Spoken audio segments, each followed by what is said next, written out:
Managing Director of the Voice of St. Martin Radio is happy with the support government is trying to provide to the businesses. Member of Parliament for the National Alliance queries the dismissal of workers during this difficult time. But first up, several arrests were made in illegal street parties kept in Dutch Quarter and Fort Willem. Those are the headlines for Wednesday, April the 29th, 2020.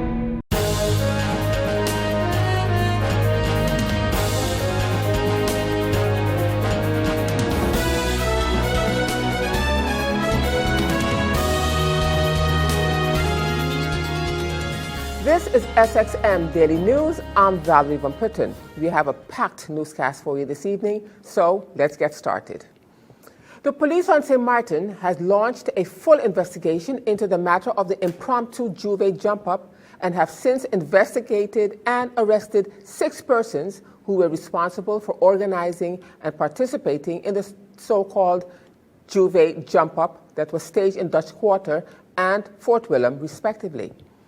The first 2 persons with the initials GR and GR were arrested in the area of Phillipsburg. The father and son duo who were involved with the jump-up that took place in the area of Fort Willem, they were being held pending further investigation. Meanwhile, the vehicles and sound systems used at both locations were also confiscated and hefty fines were issued. The police department would like to make it perfectly clear to the community that they are taking a zero-tolerance approach to persons who insist on blatantly disregarding the curfew laws imposed and continue to put our frontline workers and the community in danger. Chief of Police Carl John stated, "So far, we have issued more than 4,000 guilders in fines, and we anticipate much more as the investigation continues." The other 4 individuals with initials DAM, DMMH, RKE, and IRB were arrested in the Dutch Quarter area, and one of the vehicles and sound systems was also seized. All 6 suspects were held and questioned and later released after paying their fines. And in more news regarding the investigation that was launched in regard to the impromptu Juve jump-up, Minister of Justice updated reporters on the ongoing investigation. The Minister of Justice also spoke of the prolonged measures with regard to the COVID-19 pandemic on St. Martin. The island has, meanwhile, received extra assistance from the KMAR military and the Dutch police force. Minister of Justice Anna Richardson made the announcement on Wednesday morning at the weekly Council of Ministers press briefing.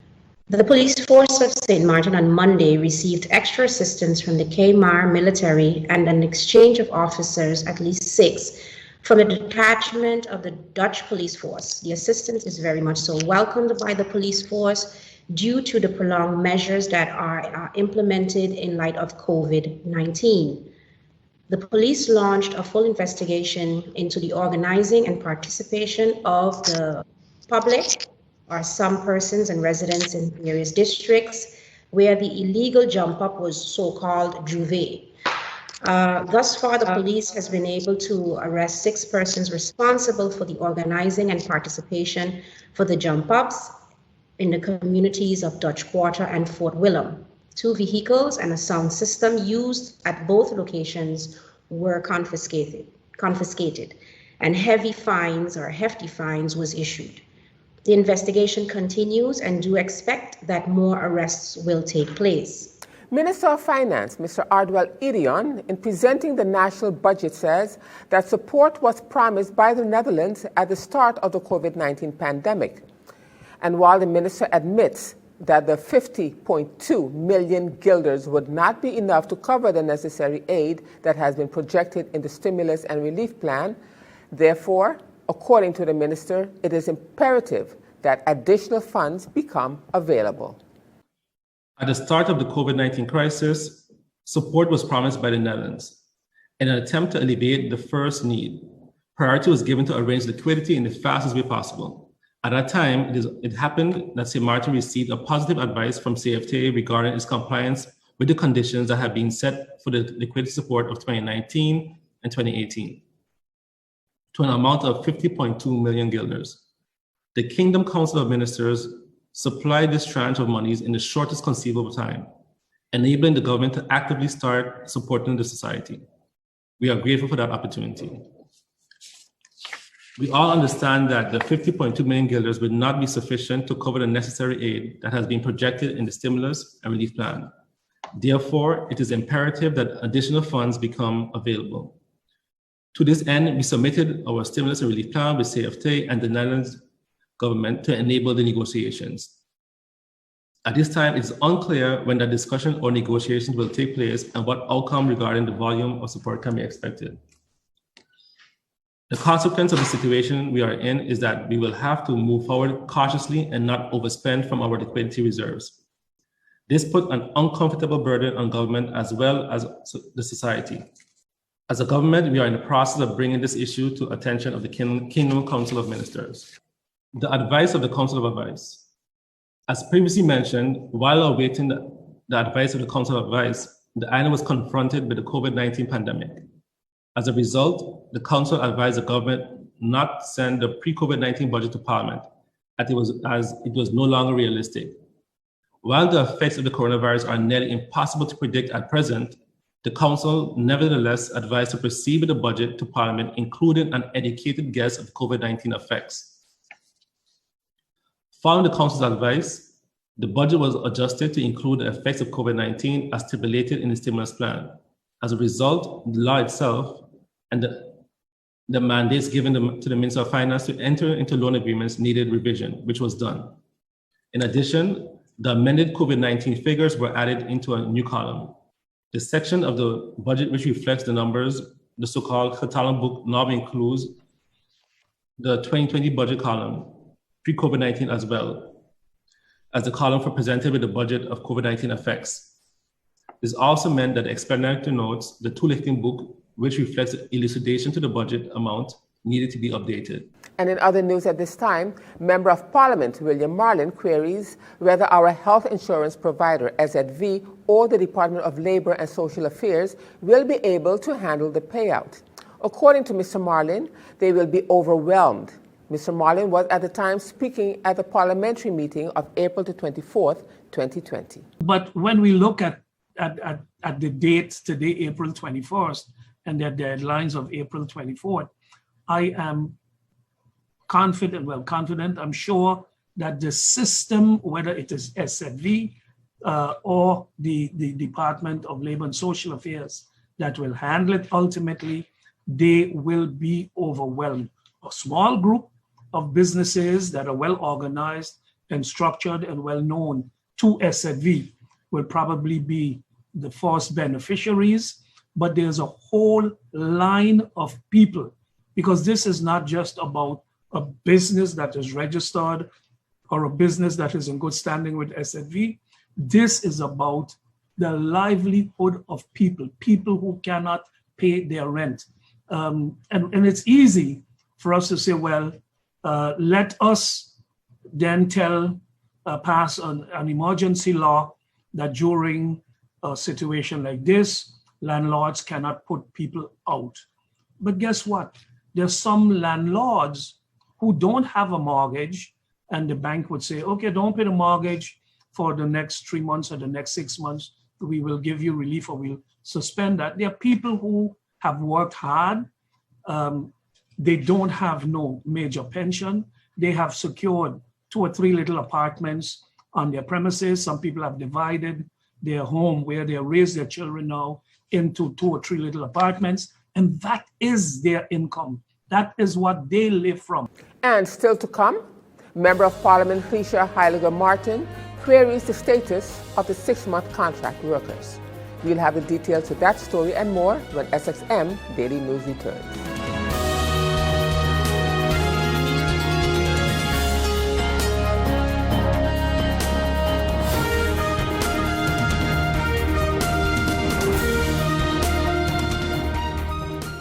GEBE has been faithfully serving the communities of St. Martin, powering your home and our economy. Come rain or shine, our qualified team of professionals are working hard 24 hours a day to provide you and your family with safe, reliable electricity and water. We use the latest technologies and test our products daily to maintain the highest international standards. Our friendly staff is always there to assist you, whether in person, over the phone, or online. We are committed to constantly improving our products and services, making them more efficient, effective, and environmentally friendly to serve you better today and our next generation of clients tomorrow.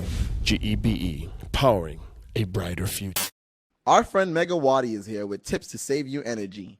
1. Turn your airco temperature up. 2. Use a ceiling fan instead. 3. Buy energy-saving products. Save some green with NVGEBE. And as we continue with more SXM Daily News, Member of Parliament for the National Alliance, Angelique Rameau, queried the dismissal of workers during this difficult time as we cope with the COVID-19 pandemic. The Member of Parliament fired off a number of questions, such as the case of the atrium workers and the redundancy plan were just two of the questions posed. The Member of Parliament was at the time addressing her concerns to the Minister of Labour and Social Affairs, Richard Panafleck. Can the Minister indicate in total how many workers are we looking at that was dismissed or were asked to be dismissed by the company that you mentioned? Additionally, are you seeing a trend in the types of businesses that are requesting dismissals at this time? The article that appeared in our local newspaper on the dismissal of the atrium workers was very troubling, especially as it seems that the labor laws of this land and dismissal procedures were not followed. Therefore, through you, Mr. Chair, I would like the Minister of VSA to clarify the following. Did Atrium Hotel submit a collective dismissal request to Labor Affairs and properly follow the dismissal procedures for the dismissal of their workers if this was the case? Was this request granted? If yes, can you summarize for us what in the redundancy plan submitted by Atrium and what in the findings by the Labor Affairs Division that led to the Dismissal Commission to advise in favor of the employer and ultimately the Secretary General of VSA to approve such a request? If Atrium Hotel did not go through the dismissal procedures as stipulated in our labor laws, what measures has the ministry taken against this company and any company that have dismissed employees illegally? Can you give an update on this situation? In the dismissal process, government mediation plays a key role. Does government have enough mediators in service to handle an influx of dismissal requests? If not, is the ministry considering contacting former mediators to assist with this process? Seeing that the state of emergency has been extended for another 3 weeks, how will mediation discussions take place with workers, their representatives, and labor affairs? Will this be in conference rooms and will the social distancing be adhered to? Or will the meeting be held via one of the meeting apps available online? And if this is the assumption, we understand that some workers may not have internet access. How will this be done? Businessman Mr. Don Hughes is in favor of the support that the government is trying to provide to the economy. Mr. Hughes told PGD2's newsroom that he thinks it is a good idea what they are trying to do. If it goes through, it will be good for the people. He elaborates more. I think it's a good idea what they are trying to do, what government is trying to do, and trying to help the businesses who have been hampered by this whole COVID-19 situation, to try to help them with a stimulus plan. If that goes through, I think it will be good for the businesses not to lay off people, because nobody wants to be laid off at a time like this. You know, if you can get 3 months support from government, I think it's a great idea. However, when I look at my businesses, or in particular the radio station, which is a media house, if we are not going to be taking part in that, we're going to suffer tremendously. And it wouldn't be nice to have to lay off people at a time like this. Our staff mainly derive their income from advertising. Advertising is what we do as a company. And if people are closed, as they've been closed for a while now, if people are closed down and we don't have any advertisers, then we're going to have to take decisions that are very unpopular. And I don't think that's something that I would like to happen. Let me explain you something. When it comes to governing, they are having a tough time, especially if they don't get much funding from the Netherlands or wherever they get their funding from. If they don't get the money, I know government is cash strapped. And I would say, this is going to be a difficult time for all of us in St. Martin. I hope it gets back on track as soon as possible, because if it doesn't, we're in for a rude awakening. And I hope that the people of St. Martin realize that this is not a normal time. We're not living in normal times right now. This is serious times, and we have to be prepared for serious times. This is not an election campaign time where you can just, get ready, put up some posters, look good on a poster, and then get elected. Now you have to work. The government has to work and find solutions to the problems that they are facing. Member of Parliament Grisha Heiliger Martin from the United People's Party has posed a number of questions to the Minister of Finance regarding the relief plan. She especially addressed the 6-month contract workers. She also queried the World Bank's involvement in providing monetary support as well as the payroll support. She expounds. This package also speaks to permanent workers, considering the number of workers who have 6-month contracts that make up for the majority of the workers. What will happen to these workers? Are they just letting them go and hoping that they get food vouchers? What about their bills? Their house rent and other needs are not accounted for in the stimulus package. We are using the liquidity support, but do we have any assurances that the money for this package will come in to bail out these businesses and residents? Why is there no mention of the World Bank funds in this package? Can the government tell us what the government can and will get to assist us in the challenging time? With regards to the payroll support, it refers to those people that with 1,150 guilders or more income who are on full time. It does not show to me, I don't see it, maybe I'm wrong, how this will benefit the vast majority of the employees based from hotels and casinos, bars and restaurants who are on 6-month contracts and who have likely already been laid off. We are asking Parliament to agree on the stimulus plan. But where's the agreement with SZV and the government, and between SZV and government, to show the cost of managing this package? I would like to receive a copy of this if possible, and I would like to know exactly what the costs involved with SZV.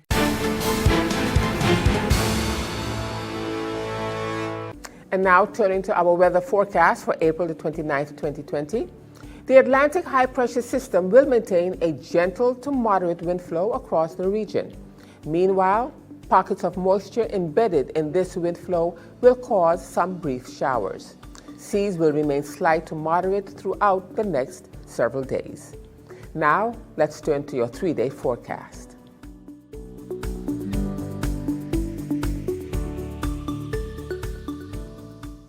Still to come, First Vice President of the Collectivité talks of several levers to boost the economy on French St. Martin. We'll have the details to that story and more when SXM Daily News returns.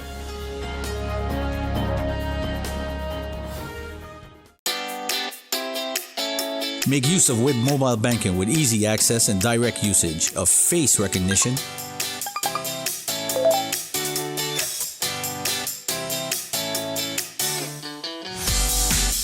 PIN code,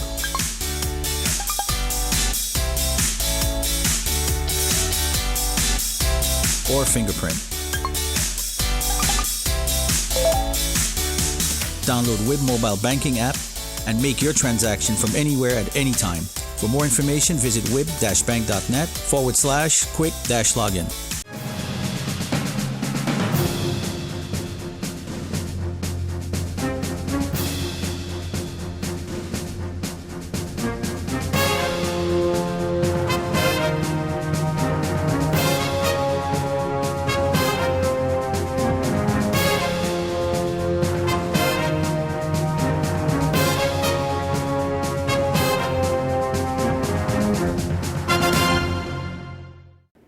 And as we continue with SXM Daily News for this evening, in news out of French St. Martin, in an effort to boost the economy on French St. Martin amid the COVID-19 pandemic, First Vice President of the Collectivité, Valerie Damaso, says that the President of the Collectivité, Mr. Daniel Gibbs, has proposed several levers to revive the economy of Saint-Martin. According to the First Vice President, she announced the government's projected plans for the revision on joint development projects, the use of COVID-19 funds, and the implementation plan to safeguard the collectivity. These are just some of the plans that she announced. President Gibbs proposed several levers to revive the economy of Saint-Martin. There are the revision of the convergence contract with the state on joint development projects, the use of European funds for COVID-19 crisis exit devices, the implementation of a plan to safeguard the revenues of the collectivity, with in particularly the revision of the state and collectivity's protocol, which runs until the end of 2020.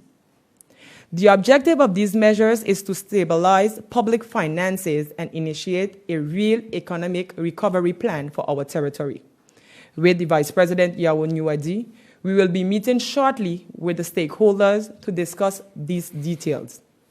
In this regard, the collectivité is implementing additional measures for the benefit of businesses in difficulty, to benefit from the tax measures put in place, such as the deferral of the TGCA, the deferral of the corporate tax, and the deferral of the business license. Businesses can download these forms on the collectivité's website, www.com-saint-martin.fr, as of today, Monday, April 27th. Once completed, the form must be returned to the Public Finance Center of Saint-Martin by email or by post. You will find all the information on the collectivité's website in the section Aid to Businesses/COVID-19. Furthermore, businesses will be able to access the additional economic fund put in place by the collectivité.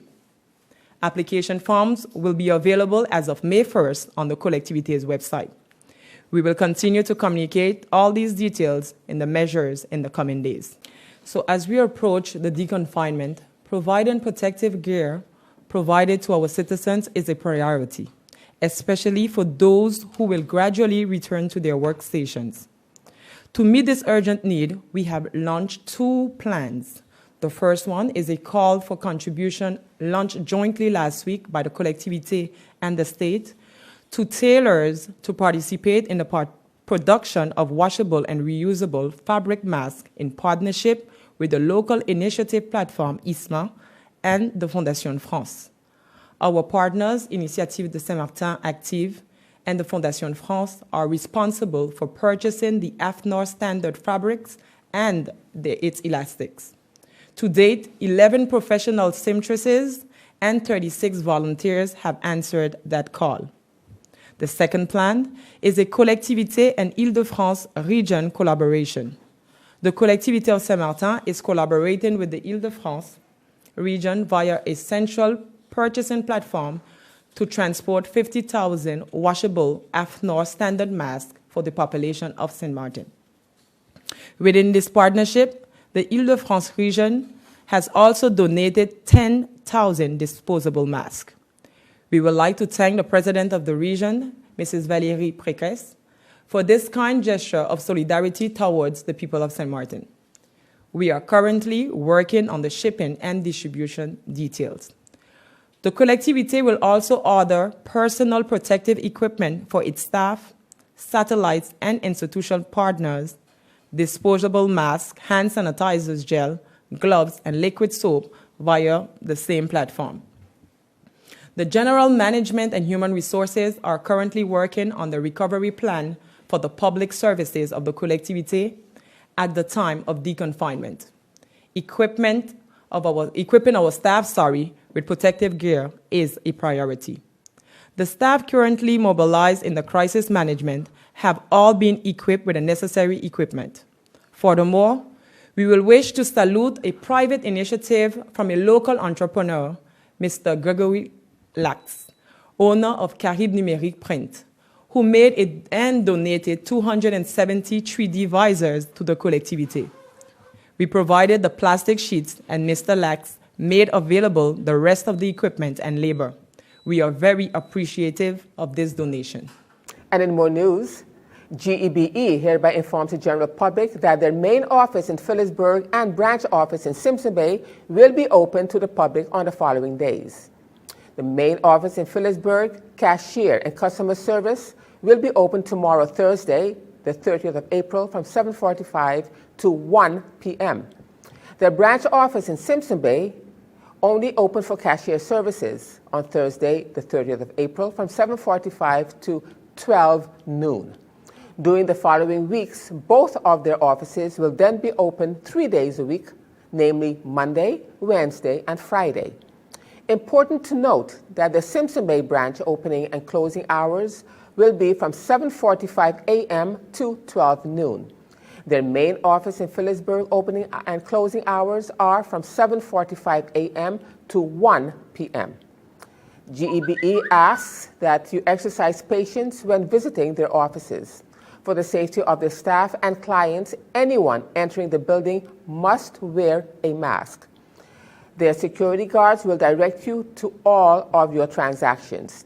They ask that you adhere to the guidelines for a safe and fast service to you. Only a limited number of persons will be allowed in their offices at a time to comply with social distancing law and to keep you safe. GEBE encourages you to use their online service by logging on to www.nvgebe.com and register for My Account, where you will be able to access your bills at any time and also be able to pay your bills online from the convenience of your home. Payments by check or checks are also accepted. Please ensure that your check has a correct contract account number and telephone number written on the bottom of the check for processing. And still to come in this edition of SXM Daily News for this evening, Lions Club of St. Martin pays courtesy call to the police department. We'll have the details of that story when SXM Daily News returns.